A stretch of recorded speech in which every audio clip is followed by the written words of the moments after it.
नमस्कार, तेज India press में आपका स्वागत है। मैं वरदान मसूरी से लाइव। एक बार फिर केदारनाथ की शान घाटी चीख उठी।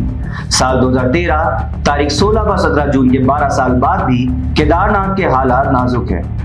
केदारनाथ के 12 साल पुराने जख्म अभी ठीक से भरे भी नहीं है। वही केदारनाथ की 2013 की आपदा की बरसी के ठीक एक दिन पहले गौरीकुंड में हुए हेलीकॉप्टर क्रैश ने आपदा के पुराने जख्म हरे कर दिए हैं। साथ ही केदारनाथ में यात्रा में हेलीकॉप्टर क्रैश होने की यह तीसरी खबर है। हेली कंपनीज अपने मुनाफे की होड़ से लोगों के साथ खेल रही है। केदारनाथ की सरल यात्रा के नाम पर जिस तरह से हेलीकॉप्टर की अंधाधुंध उड़ान हो रही है, यह उन्हीं का नतीजा है। ताजुब की बात है कि केदार घाटी में आपदा के 12 वर्ष बाद भी सुरक्षा के इंतजाम तो दूर की बात है, कार्य योजना तक भी नहीं बन पाई है। एक समय ऐसा था जब लोग केदारनाथ यात्रा सिर्फ पैदल यात्रा करा करते थे, फिर वहां चाहे बूढ़े हो या जवान। लेकिन अब सरल सुविधा के चक्कर में कहीं ना कहीं लोग खुद ही अपनी जिंदगी को दांव पर लगा रहे हैं। यह हेलीकॉप्टर क्रैश इतना भयानक था कि क्रैश में मारे गए 7 यात्रियों में से 6 यात्रियों का शव बुरी तरह से जल चुका था, जिनकी शिनाख्त कर पाना भी मुश्किल था। गनीमत रही कि मौके पर एनडीआरएफ, एसडीआरएफ और पुलिस सहित अन्य जवानों ने घटनास्थल में पहुंचकर रेस्क्यू में अहम भूमिका निभाई।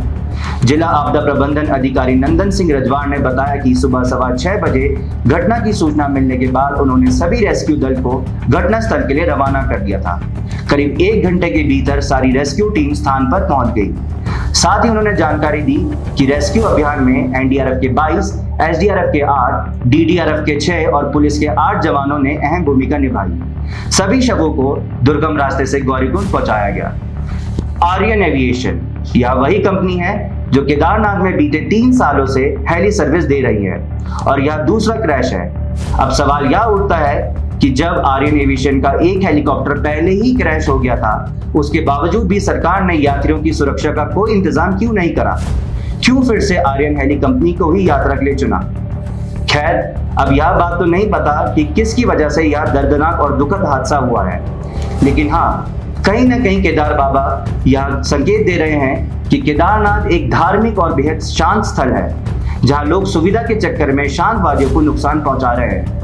एक समय ऐसा था जब घर के बड़े बूढ़े अपनी सभी जिम्मेदारियां निभाने के बाद ही केदारनाथ दर्शन के विचार मनाते थे, लेकिन आज के दौर में केदारनाथ धाम एक टूरिस्ट स्पॉट बन चुका है, जहां बूढ़े तो क्या, अब जवान बच्चे भी शौक से हेलीकॉप्टर के मजे लेकर केदारनाथ पहुंच रहे हैं।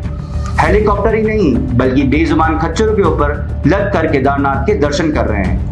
तेज इंडिया प्रेस की ओर से सभी मारे गए यात्रियों की आत्मा को संपूर्ण श्रद्धांजलि। फिलहाल के लिए इतना ही। उत्तराखंड से जुड़ी खबरें जानने के लिए बने रहिए तेज इंडिया प्रेस के साथ। धन्यवाद।